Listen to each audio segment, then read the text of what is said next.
오늘 함께 우리가 설교 말씀을 나눌 믿음의 사람은 바로 모세입니다. 이스라엘 백성뿐 아니라 모든 기독교인들에게 모세는 아주 중요한 인물입니다. 모세는 이집트 땅에서 400년 동안 노예 생활을 하던 이스라엘 민족을 해방시켜서 하나님이 그들에게 주시기로 약속하신 땅으로, 젖과 꿀이 흐르는 땅으로, 가나안 땅으로 인도해낸 중요한 인물입니다. 하나님의 백성인 이스라엘 민족이 400년의 이집트 노예 생활에서 탈출했다는 것은 지금의 예수를 믿는 우리들, 그리스도인들이 예수를 믿고 과거의 죄인의 생활에서, 사탄의 노예 생활에서 벗어났다는 영적인 의미가 있는 것에서 모세는 우리에게 중요한 인물입니다. 모세가 나오기 전까지 이스라엘 백성들은 이집트에서 400년 동안 노예 생활을 하면서 그 부모로부터 혹은 조상으로부터 하나님에 대한 이야기를 듣기는 했지만 하나님이 누군지도 모르고 예배도 드리지 못하고 있었습니다. 그런데 하나님은 모세를 통해서 이스라엘을 구원해 주시고 그들에게 하나님의 말씀, 율법을 전해 주셨습니다.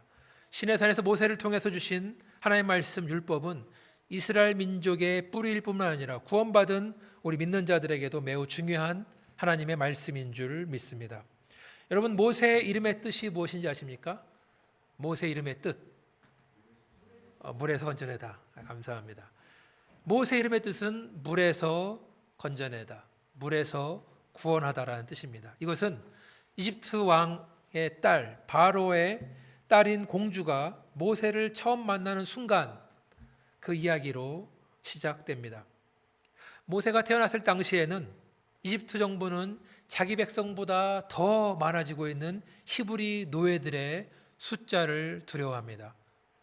더 건강한 아이들이 태어나는 것이 두려운 겁니다. 그래서 이집트는 이스라엘 백성을 억제하기 위해서 산화 정책을 펼칩니다. 그건 뭐냐면 산파들을 보내서 딸이 태어나면 살리고 아들이 태어나면 나일강에 던져 죽여라. 그런데 모세가 태어났을 때 그의 부모는 이 아이를 바라보면서 차마 죽일 수가 없었습니다. 그래서 남들 몰래 키우기로 합니다. 그러나 하루하루 지나면서 점점 건강하게 자라나는 이 아이를 도저히 숨겨서 키울 수가 없는 것입니다. 울음소리가 너무나 크고 계속 먹어대고, 그래서 모세는 할 수 없이 이제 아기를 갈대 바구니로 만든 바구니에 담아서 나일강에 띄웁니다. 그리고 모세의 누나인 미리암은 그 바구니, 아기가 담겨있는 바구니가 흘러가는 걸 따라가다가 이집트의 공주가 그 바구니를 발견하는 것을 보게 됩니다. 공주는 이 바구니를 열자마자 아기를 발견하게 되는데 첫눈에 사랑에 빠지게 됩니다. 차마 이 아이를 죽일 수가 없었습니다. 그래서 그때 물에서 건져냈을 때, 물에서 구원했을 때 그 이름을 모세라고 줬습니다. 모세가 나일강 한가운데서 죽을 수밖에 없었는데 건져내어서 살아있는 것처럼 하나님은 이스라엘 민족을 이집트의 노예 생활에서 건져내 주셨습니다. 그리고 문자 그대로 이스라엘 백성이 홍해를 건널 때에 물에서 이스라엘 백성을 건져주셨습니다. 구원해 주셨습니다. 그리고 저와 여러분도 이 어지러운 세상에서 건짐을 받은, 구원을 받은 축복을 누린 사람들, 믿으시면 아멘 하시길 바라겠습니다. 아멘. 이렇게 히브리 노예 출신 모세는 바로 왕의 딸, 이집트의 공주의 아들로서 자라나게 됩니다. 그는 화려한 궁궐에서 누리고 싶은 것, 먹고 싶은 것, 갖고 싶은 것을 다 갖고 아무런 부족함 없이 자라나게 됩니다. 그런데 마침 그의 누나 미리암이 그 아기를 건질 때 있었는데 그 처녀 공주가 어떻게 아기를 키워요? 유모를 찾고 있는데 마침 이 미리암이 자기 엄마를 데려옵니다. 그러니까 자기를 낳아준 어머니가 유모가 돼서 아기를 키우는 것입니다. 그래서 모세는 어려서부터 알고 있었습니다. 지금 자기의 동포 히브리 민족이 지금은 노예지만 위대한 아브라함의 자손이고 천지를 지신 하나님의 선택받은 민족인 것을 어려서부터 알아왔던 것입니다. 여러분, 모세가 몇 살까지 산 줄 기억하십니까? 모세가 몇 살에 죽었죠? 120년, 네, 감사합니다. 120년을 살았는데 모세의 인생을 보면 아주 재미있습니다. 그의 인생을 3등분할 수 있어요. 40년씩. 그래서 처음 인생 40년은 그는 화려한 궁궐에서 왕자로 살았습니다. 그런데 그 다음 40년은 정반대로 살게 됩니다. 그는 자기 민족을 박해하는 이집트 감독관을 때려 죽인 다음에 사막으로 도망칩니다. 살인자가 돼서 숨어 지내게 됩니다. 그래서 그 다음 40년은 광야에서 초라한 삶을 살게 됩니다. 자기의 양떼도 아닌, 목동이 되는 자기 양떼도 아닌 자기의 장인어른의 양떼 몇 마리를 돌보는 그런 목동으로 40년을 지내게 되는 것입니다. 가장 높은 자리에서 가장 낮은 자리를 경험을 하게 됩니다. 중요한 것은 모세가 인간적으로 가장 왕성했을 때, 가장 힘이 세고 가장 건강하고 가장 똑똑하고 가장 뭔가 할 수 있을 것 같은 40세에 하나님이 그를 쓰신 것이 아니라 나는 아무것도 할 수 없는 겸손한 목동입니다라고 말하는 80세 된 모세를 하나님은 사용했다는 말씀입니다. 하나님께서는 모세가 80세부터 120세 죽을 때까지 마지막 인생의 3분의 1을 사용하십니다. 그것이 바로 출애굽기에 나오는 내용. 하나님께서 모세를 통해서 자기 백성 이스라엘을 구원하는 사건입니다. 우리 이 목사님께서 지금 한국에 방문 중이시기 때문에 3주간 자리를 비우시는데 제가 3주 연속 설교를 합니다. 그래서 제가 무슨 설교를 할까 고민하다가 성경에 나오는 믿음의 선조들의 기도를 가지고 설교를 하자. 그래서 오늘은 모세의 기도, 다음 주는 다니엘의 기도, 그 다음 주는 마리아의 기도 시리즈로 설교를 준비하고 있습니다. 여러분들 빠지지 마시고 다 참석해서 무슨 말씀을 하나님께서 하시는지 주시는지 한번 은혜를 받는 기간 되기를 바라겠습니다. 모세의 시편, 모세의 기도, 바로 시편 90편입니다. 모세가 이 시편은 원래 다윗의 시, 솔로몬의 시, 나중에 후대 사람들이 쓴 것인데 아마 모세는 가장 초창기의 저자가 아닌가 생각합니다. 왜냐하면 모세는 창세기, 출애굽기, 레위기, 신명기, 모세오경 시대의 모세이기 때문에, 그러니까 가장 오래된 기도문, 가장 오래된 시 중에 하나다라고 우리는 생각을 합니다. 우리가 시편을 전체 읽어봤는데 이거를 다 나누기에는 시간이 부족하니까 여러분들 이번 주간에 한번 시편 90편 한번 읽어보시고요. 제가 좀 그 중에 중요한 것을 말씀드리자면 3절부터 6절까지를 한번 제가 화면에 보여주시면 읽어보겠습니다. 주께서 사람을 티끌로 돌아가게 하시고 말씀하시기를 너희 인생들은 돌아가라 하셨사오니 주의 목전에는 천년이 지나간 어제 같으며 밤의 한순간 같을 뿐임이니이다. 주께서 그들을 홍수처럼 쓸어 가시나이다. 그들은 잠깐 자는 것 같으며 아침에 돋은 풀 같으니이다. 풀은 아침에 꽃이 피어 자라다가 저녁에는 시들어 마르나이다. 자, 초라한 목동이 된 모세는 광야에서 그 양치는 게 뭐 그렇게 신경을 많이 쓸 일입니까? 몇 마리 잘 있나 보기만 하면 되는 건데 하루 종일. 그러면서 얼마나 많은 생각을 했겠습니까? 한때 사람을 때려서 죽인 일로 그 자기의 죄를 생각하고 또 그 일로 도망자가 돼서 사막에 숨어 있는 것, 그리고 사막에서 어떤 여자를 만나서 결혼하게 되고 숨어 지내면서 또 장인어른의 양을 몇 마리 돌보면서 지내는 것, 얼마나 기구한 인생인가. 내가 그때는 그랬었는데, 그때는 내가 다 가졌었는데 지금은 양 몇 마리밖에 없구나. 얼마나 많은 생각과 반성과 후회를 했겠습니까? 그러면서 그는 인간이 참 얼마나 보잘것없는 존재인가 생각을 했을 것입니다. 지금 읽은 말씀처럼 인생은 정말 티끌과 같구나, 먼지와 같구나. 인생은 얼마나 허무한 존재인가. 죽음은 다시 흙이 돼서 티끌이 돼서 있던 것으로 돌아가는 것이 인생이 아닌가 생각을 하는 것입니다. 또한 인간이 사는 그 화려한 인생도, 그 영화도 마치 지나간 밤의 한순간 같은 것이구나. 아무리 인간이 아름다운 문명을 세운다 할지라도 천년의 유산도 그냥 지나가 버리는 것과 같은 것이구나. 하나님은 이러한 모든 인생들의 흔적을 마치 홍수처럼 다 쓸어가시는구나. 아무 덫이 없구나. 인간의 인생은 정말 풀과 같다.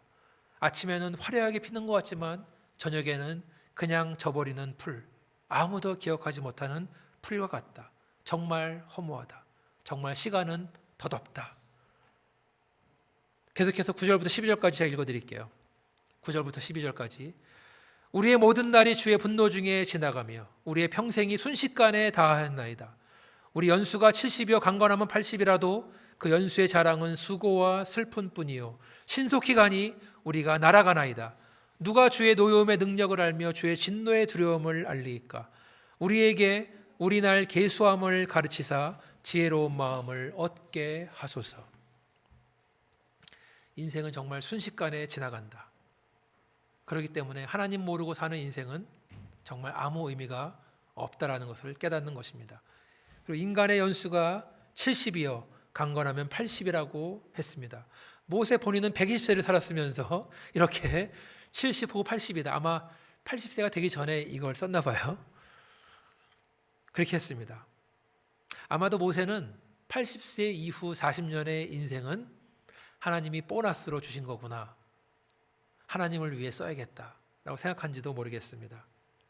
이 자리에 80을 넘기신 분들이 계십니다. 지금부터의 삶은 하나님이 복으로 주신 삶, 보너스와 같은 삶으로 믿으시고 주님만을 위해서 사시기를, 아름답게 사시기를 주님의 이름으로 축원합니다. 아멘. 별로 아멘 소리가. 그래서 120세까지 건강하게 장수하시기를 간절히 바라겠습니다. 그렇지만 우리의 인생은 모세가 고백하듯이 그 연수의 자랑은 수고와 슬픔뿐이고 그것마저 신속하게 지나간다고 했습니다. 창세기 47장에 보면 애굽의 왕 바로가 이제 총리 요셉의 아버지 야곱을 만나는 장면이 나옵니다. 젊은 왕 바로가 나이든 야곱에게 물어보죠. 너는 몇 살이냐? 왕이니까. 그때 하는 말이 있어요. 야곱이 바로에게 아뢰되 내 나그네의 길이 세월이 130년이니이다. 130살이에요. 내 나이가 얼마 못 되니 우리 조상의 나그네길의 연조에 미치지 못하나 험악한 세월을 보내었나이다 하고. 야곱이 나중에 이스라엘로 이름 바뀌잖아요. 12아들이 다 12지파가 되는 놀라운 이스라엘의 아버지인데, 조상인데, 그의 인생 지나을 보면은 인생이 험악한 세월입니다. 고백하는 것입니다. 제가 아직은 연소하기 때문에 잘은 모르겠지만 아마 세월을 사신 분들은 더 느끼실 거라고 생각합니다. 만약에 우리 인생에 하나님이 없다면 그 인생이야말로 아무 희망이 없는 수고와 슬픔과 험악함만 가득한 인생이 되는 줄 믿습니다. 그래서 묘사에 고백하는 거죠. 12절에 보면 우리에게 우리 날 계수함을 가르치사 지혜로운 마음을 얻게 하소서. 그 말은 뭐냐면 인간의 한계를 깨달을 때 내가 유한한 존재다. 그것을 깨닫는 순간 하나님의 지혜로운 마음이 온다는 말씀이에요.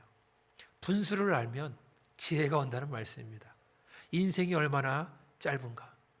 인간은 얼마나 유한한 존재인가? 우리 아이들 보면 참 부럽습니다.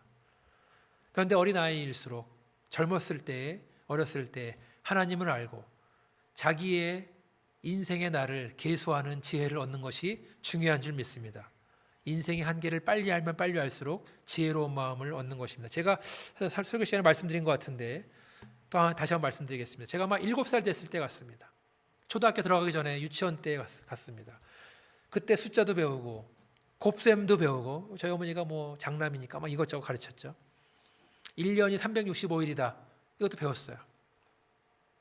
제가 기억하는 것이 수원의 인계동 그 작은 집에서 창문을 바라보면서 달력을 띈 다음에 세보는 겁니다. 어떤 달은 31일까지 있고 어떤 달은 7살짜리가 세는 거예요. 계산해 보니까 365일이에요. 내가 7살이니까 내가 며칠을 살았나. 계산해 보니까 한 2,500일 살았더라고요. 7살 때. 365 곱하기 7하면 2,555예요. 생각해 보니까 100년을 살아봤자 36,500일밖에 못 사는 거네 라는 생각을 그때 했습니다. 어린 나이에. 어떤 생각이 들었을까요? 무서웠어요. 두려웠어요. 야, 이거 내가 오래 살 줄 알았었는데 3만 일밖에 못 사는 거구나. 살아갈 날이 별로 없구나. 뭐 7살짜리가 얼마나 허무감을 느끼겠지만 허무감이 있었습니다. 그 어린 나이의 말씀입니다. 제가 이제 50대 중반이 됐는데 앞으로 얼마나 더 살 줄은 모르겠습니다. 뭐 모세가 말한 것처럼 평균적으로 70이고 강건함은 80이고 하나님께서 또 장수의 복을 주시면 더 살 수 있는 것인데 앞으로 남은 하루하루의 날이 얼마나 소중하고 바꿀 수 없는 귀중한 것인 줄 모르겠습니다. 우리에게 우리 날 계수함을 가르치사 지혜로운 마음을 얻게 하소서. 모세는 깨달았습니다. 살 날이 많지가 않다. 내가 함부로 살면 안 되겠다. 하나님이 시간을 지배하시고 있다. 하나님을 믿고 의지해야 된다. 나는 유한한 인간, 부족한 인간이고 하나님 위대하신 하나님, 그 능력을 의지해야겠다라고 생각한 줄 믿습니다. 모세의 인생은 신약성경 히브리서에서 잘 정리가 되어 있습니다. 히브리서 11장은 믿음의 장이라 그래서 나와 있는데 히브리서 11장 24절로 26절, 혹시 성경 있는 분들은 신약성경 365페이지입니다. 365페이지 11장 24절 26절 같이 한번 읽어보겠습니다. 시작. 믿음으로 모세는 장성하여 바로의 공주의 아들이라 칭함받기를 거절하고 도리어 하나님의 백성과 함께 고난받기를 잠시 죄악의 낙을 누리는 것보다 더 좋아하고 그리스도를 위하여 받는 수모를 애굽의 모든 보화보다 더 큰 재물로 여겼으니 이는 상 주심을 바라봄이라. 아멘. 자, 성경 있으신 분들은 24절에 나와 있는 거절, 동그라미 크게 칩시오. 거절, 24절에 거절했다. 그리고 또 한 가지 단어는 25절에 잠시, 25절에 잠시라는 것도 동그라미 치세요. 잠시가 제일 중요한 말이에요. 여기서 우리는 잠시 있을 뿐이다. 영어 성경에 보니까 fleeting, 덧없는, 어느덧 지나가는 무상한, 잠시라는 말이 그런 뜻이에요. 그러니까 인생은 참으로 잠시 머물다 가는 것이다. 인생은 덧없다. 인생은 어느덧 지나가는 것이다. 인생은 무상하다. 모세는 나를 계수함으로써 지혜를 얻은 것입니다. 그런데 이렇게 남아있는 날이 얼마 남지 않은 모세, 하나님을 위해 살아야겠다고 결심한 모세가 무엇을 했냐 하면 아까 말씀드린 것처럼 24절에 나온 것처럼 그는 거절했습니다. 무엇을 거절합니까? 24절에 보니까 바로의 공주의 아들이라 칭함받기를 거절했다. 25절에 보니까 잠시 죄악의 낙을 누리기를 거절했다. 26절에 보니까 애굽의 모든 보화를 거절했다 라고 나옵니다. 자, 모세의 처음 40년 인생, 그때는 다 있는 것 같았습니다. 모든 것을 할 수 있는 줄 알았습니다. 그에게는 위대한 어머니 바로의 딸 애굽의 공주가 있었습니다. 아무한테나 없는 명예가 그에게는 있었습니다. 어쩌면 나중에 바로가 될 수 있는 위치였을지 모르겠습니다. 높은 자리에 올라갈 수 있는 사람이었습니다. 큰 권력을 가지고 하고 싶은 거 다 할 수 있는 사람이었어요. 그러나 그는 거절했다. 거절했습니다.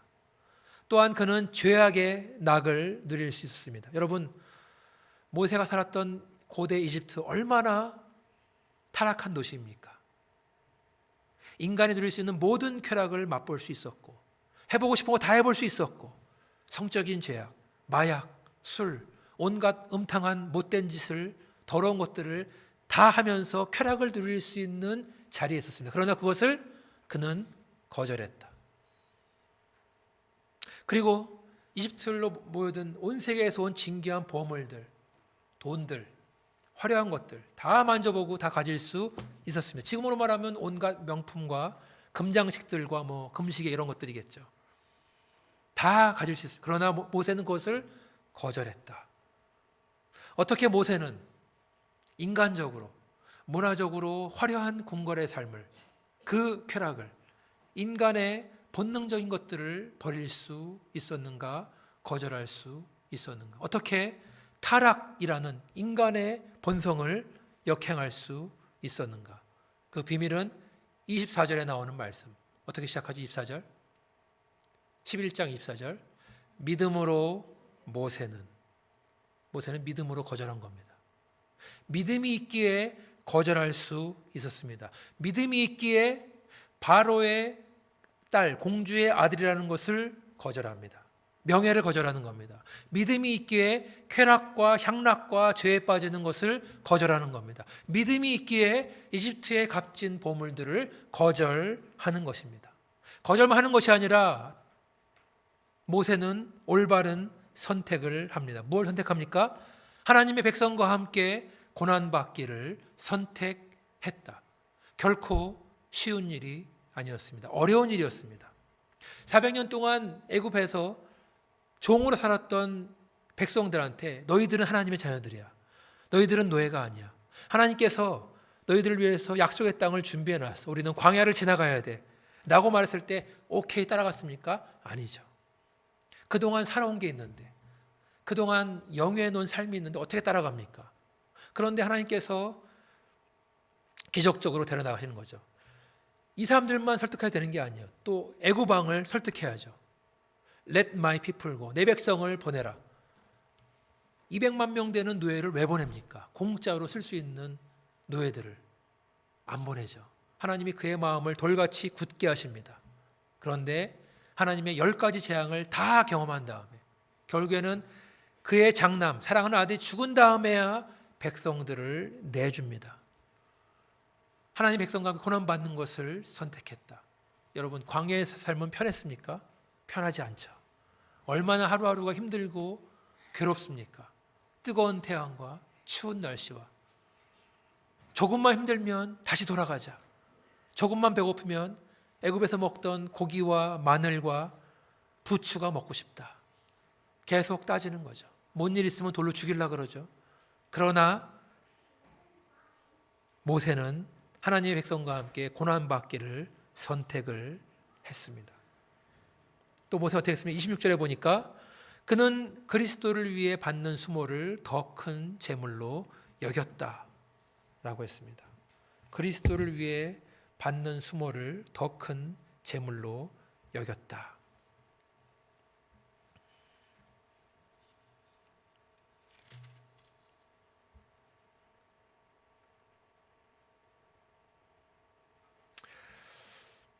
갑자기 구약성경에 나오는 모세를 보고 있는데 예수님이 나옵니다. 어떻게 모세가 예수님을 알았지? 왜 그가 받는 수모를 그리스도를 위해 받는 수모라고 했지? 모세는 예수님 오시기 전에 1500년에서 2000년 사이에 이전에 온 인물인데 어떻게 모세가 그리스도의 수모를 기억하면서 살았다고 하지?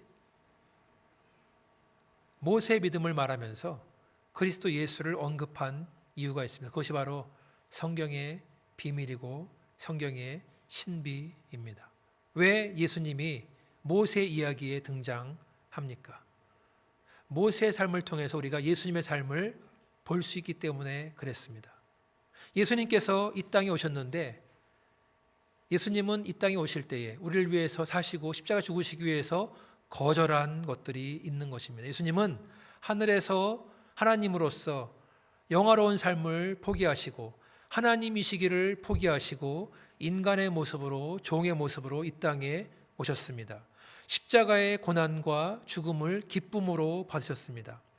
이 땅에서 예수님께서 이 땅으로 오셨다는 것은 모세가 왕궁에서 사막으로 간 것보다 훨씬 더 비교할 수 없는 큰 영광으로부터 가장 낮은 곳으로 왔다는 말씀입니다. 하나님이신 예수님이 사람이 돼서 이 땅에 오신 것입니다. 그것도 궁궐에 있는 귀공자로 온 것이 아니라 가난한 목수의 아들로서 마국간에 가장 낮은 곳으로 오셨다는 것입니다. 겸손한 종으로 오셔서 섬김을 받는 것이 아니라 섬기기 위해서 이 땅에 오신 것입니다. 하나님 예수님은 많은 것들을 거절하셨습니다. 그리고 우리를 위해서 십자가의 길을 선택하셨습니다. 그래서 우리는 모세를 통해서 예수님의 인생을 바라볼 수 있는 것입니다. 모세 삶 속에 예수 그리스도의 흔적이 남아 있는 것입니다. 메시아이신 예수님께서 모세가 태어난 이후 수천 년 이후에 오실 것이지만 그는 앞으로 오실 메시아 예수 그리스도를 생각하면서 믿음으로 살아왔다는 말씀입니다. 그래서 모세는 예수님처럼 믿음으로 권력을 거절하고 쾌락을 거절하고 돈을 거절하고 그리스도와 함께 고난받기를 선택했다고 성경은 우리에게 증언하고 있는 것입니다. 말씀을 정리하겠습니다. 모세는 인생의 높음과 낮음을 경험하면서 인생의 허무함을 뼈저리게 경험했습니다. 인간의 권력도, 인간의 영화도, 인간의 부귀도, 쾌락도 아무것도 아닌 것임을 발견합니다. 그래서 그는 모든 시간은 하나님께 있으며 우리는 그 시간을 계수함으로써, 계산함으로써 하나님의 지혜를 얻을 수 있다고 고백하고 있는 것입니다.